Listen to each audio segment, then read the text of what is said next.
Hi, I'm Ryan Trite, host for Insider Moves and a producer here at Inside Xbox. Now recently, the good folks behind Prototype 2, Radical Entertainment, invited us up for a behind-the-scenes look at the game.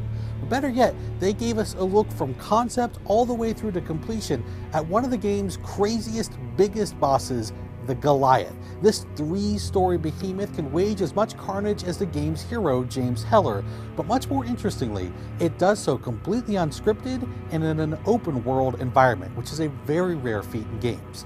So without further ado, let's take a look at the story behind the Goliath. We hope you enjoy it.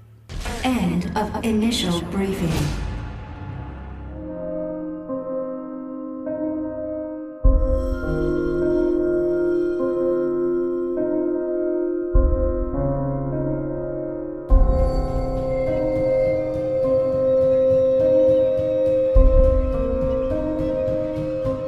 Corner and it's quiet and the world is shaking a little bit and you just hear these super loud footsteps and you're looking around, you can't see anything, and instead you look up and there's just something huge there.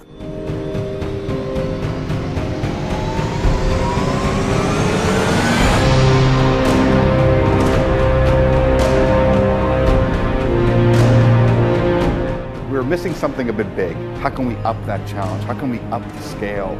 We started realizing we had something pretty special and pretty devastating. Holy crap, how do I take that down?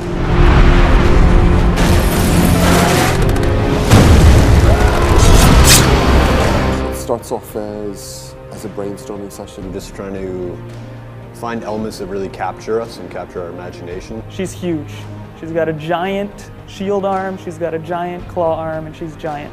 Make it work. There is now something in the world with a level of destructiveness that rivals your own. That was something that was incredibly interesting to us. Each character's been a great challenge, and we've got amazing concept artists, and his paintings are super inspiring, and they're always pushing the limits and pushing us to become better sculptors and painters. The program I try and spend most of my time in is called ZBrush. It's the closest thing to working in clay available to a CG artist. We're able to subdivide it to 20 million polygons, which means, and work on it real time.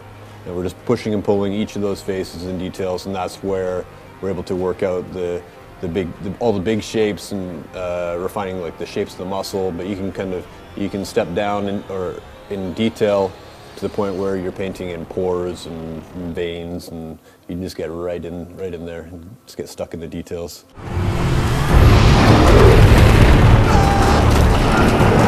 I've managed to get a few key pillars from design of what are the core mechanics we want to try to achieve. What I'm trying to do then is trying to better understand the feeling that you have as you're encountering this creature. So then we sort of like narrowed into this sort of shape, bipedal, very asymmetric, sort of like one portion of its body had mutated differently from another.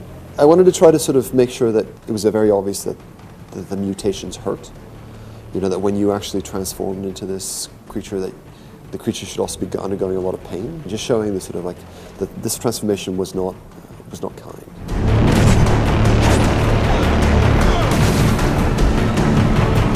The challenge of having an entity that is so big, so large, and has got such a presence in the prototype world is that the New York of Prototype 2 is not necessarily accommodating to a creature of that particular size. So one of the things that I think became very clear to us from a design side very early on was that we needed to make sure that this character always had a goal that wasn't necessarily to attack you, which means that if it's trying to destroy something in the world or take it apart, it will continue to do that until you engage it, and if you engage it, it will fight back against you in so much as it actually can. And then at the points where you start to get into a position where it can no longer reach you, it'll go, okay, he's not a problem anymore, I'm going to go deal with the thing that I was actually sent out into the world to try to deal with.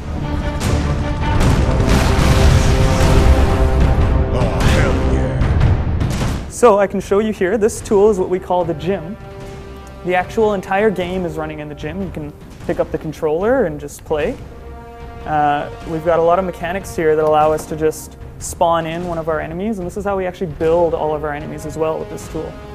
So right now what I'll do is I'll spawn in the Goliath.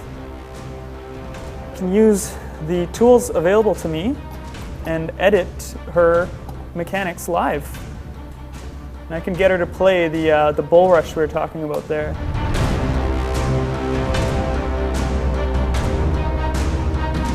These trees, we call decision trees here, or fight trees, are easy to edit. We can drop in any animation we want. We can tune the timing of the animations. So this is what really allows us to dynamically work quickly with the animators and the other artists and take all the content you guys have seen and bring it quickly into the game and try it out. For me personally, one of my favorite moves she does is what we've kind of dubbed the big air.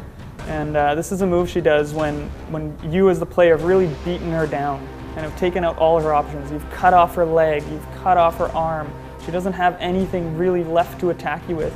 And what she does is she throws her whole body at you through the air. And it's just really exciting because it's something that you really wouldn't expect this character to be able to do.